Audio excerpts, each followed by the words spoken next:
Today, I'm breaking down 5 retirement strategies I've been telling clients to stop doing this year, and more importantly, what I'm recommending instead. And I'll share an example where one person I spoke to last year made a $200,000 mistake. And if you're new here, my name is Nathan, and I'm a certified financial planner and a behavioral financial advisor who's been helping clients retire for over a decade. And if there's one thing I've learned, it's that just because something worked in the past doesn't necessarily mean it will work forever. Financial strategies need to evolve, and that's why I'm making this video today to help you stay ahead.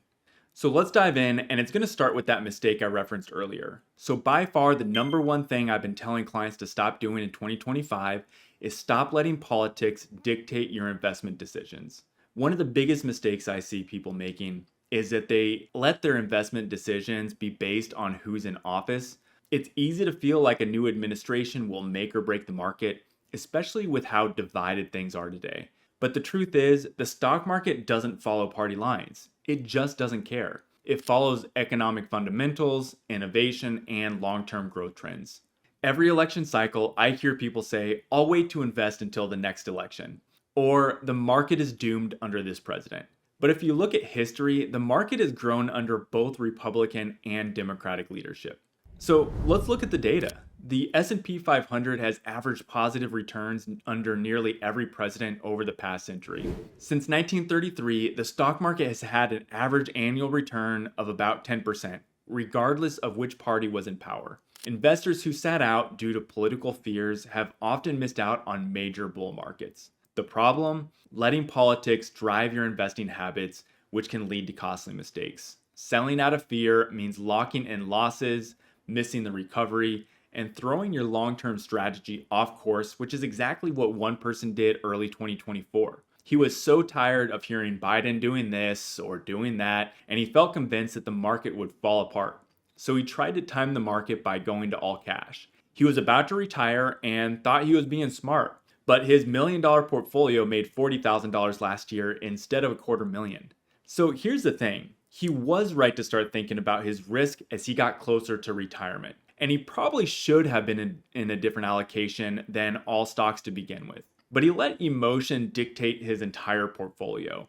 One thing people often forget is that just because you're retired, it doesn't mean to stop investing in equities altogether. You still need the money to grow over the next 30 plus years. And now that the market's back up, what's he going to do? Put it back in the market where we're at all-time highs now and his candidate is now in office? I mean, you let emotion dictate the trading on the way down, and it's just as dangerous to let it be dictating on the way up.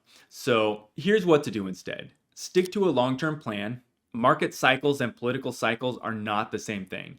Diversify. Instead of worrying about one party's policies, focus on building a resilient portfolio across sectors and asset classes. Turn down the political noise, financial news, and headlines that drive and thrive in fear. Don't let them dictate your future. But if you are concerned about the current political climate and need someone to talk through your retirement, click on that link in the description and we can talk through it together. The first link will let you tell me more about your specific situation so I can send you a personal video back. And the second is just a straight meeting to talk through things. Number 2 is stop holding on to too much cash out of fear of market volatility. Market volatility is nerve-wracking and leads many investors to hold excess cash as a safety net. And while it may feel like a secure move, the reality is that cash loses value over time due to inflation. Every year, your money's purchasing power diminishes, meaning that what seems like a safe choice can actually be a slow erosion of your relative wealth.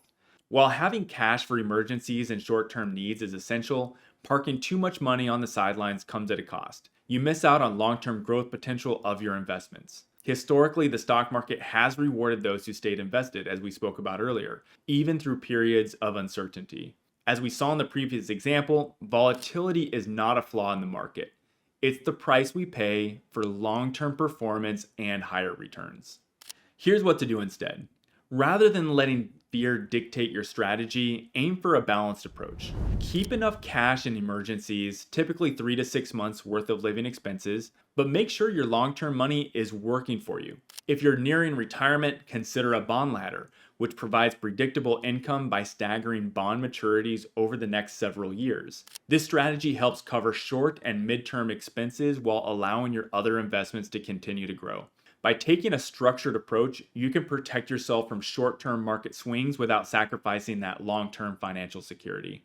Number 3 is to stop obsessing over your investments. Some people spend hours every week checking their portfolios, tweaking stocks, or trying to time the market's next move.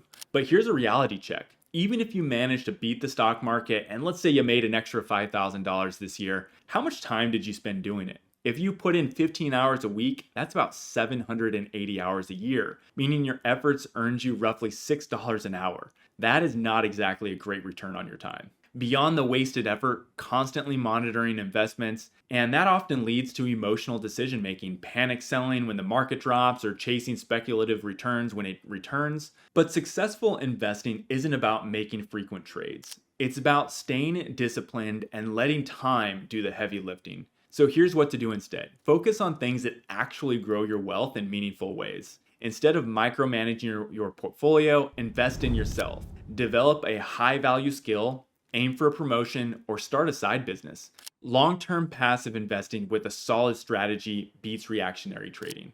Set up a plan, automate your investments, and spend your energy building real financial security. Number 4 is stop delaying estate planning. And I get this because most people don't even fully understand what that even entails. And because of that, estate planning is one of those things people often push off, thinking it's something to handle later on in retirement. But delaying these discussions can create unnecessary stress and even lead to legal or financial complications down the line for you and your loved ones. Estate planning isn't just for retirees or the ultra wealthy. If you have assets, dependents, or specific wishes for how your affairs should be handled, you need a plan in place right now. Life is unpredictable, and waiting until retirement, or worse until it's too late, can leave your family scrambling to make difficult decisions without clear guidance.